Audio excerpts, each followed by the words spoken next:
Concentration maximum pour ce petit groupe de patients. Une expérience inédite pour Xavier et Céline.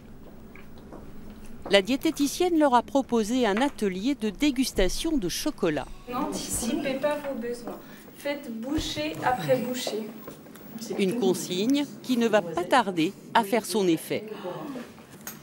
Et ça influence sur quoi, ça? Au bout d'un moment, on se dit c'est bon, quoi. On prend moins de plaisir. Voilà. Moi, je prends plus mon temps, contrairement à avant, déjà.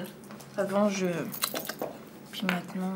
Ça ne me tente pas plus que ça, voilà. Mais c'est bon, j'ai trouvé bon. Voilà. Je me suis arrêté aux 2 parce que ça ne m'a pas apporté plus que la première bouchée, quoi. Mais voilà. C'est déstabilisant. Oui, ça fait bizarre. Non, là, ça passera plus, c'est sûr. Moins en quantité. Pour ces patients qui ont tous fait de nombreux régimes, la leçon est essentielle. Manger moins, se priver fait plus de mal que de bien. Il faut d'abord manger autrement. Plus vous pensez votre alimentation en termes de poids et plus en termes de plaisir, plus vous allez donc vous interdire et plus on craque fort. Plus les interdits sont forts, plus on va craquer fort. Allez, c'est reparti. Pendant son séjour à la clinique, son combat contre l'obésité, Céline le mène aussi à la salle de sport. Protégez-vous, encore. Ok, mettez le pied. Encore. Pendant que Céline frappe, Xavier, lui, n'en finit plus de marcher 50 minutes tous les jours. Moi, je préfère quand même le cardio. Voilà. Mais après, c'est vrai que le reste, c'est intéressant. Alors, c'est quelque chose que je faisais il y a 3-4 ans, et puis que j'avais arrêté de faire. Mais c'est vrai que ça fait du bien quand on reprend.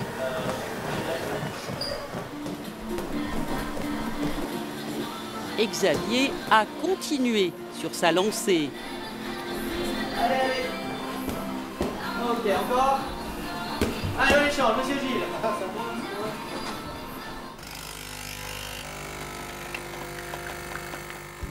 Nous l'avons retrouvé chez lui 1 an plus tard, transformé avec encore 34 kilos de moins. Il voulait que son opération soit un nouveau départ.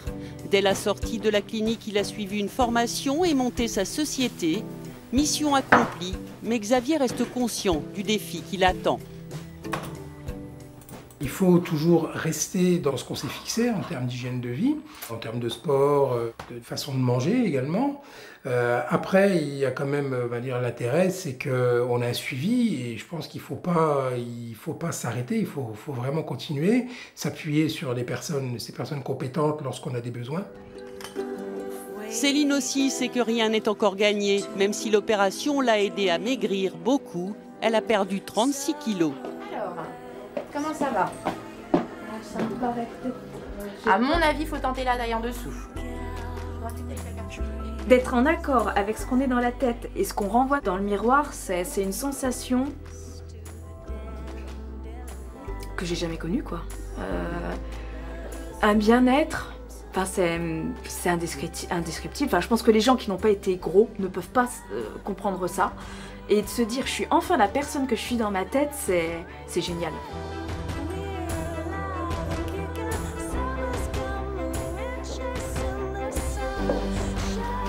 Après l'euphorie de la perte de poids, la bataille va devoir continuer pour la jeune femme. S'ensuivit au long cours après leur intervention, près de la moitié des patients opérés reprennent du poids.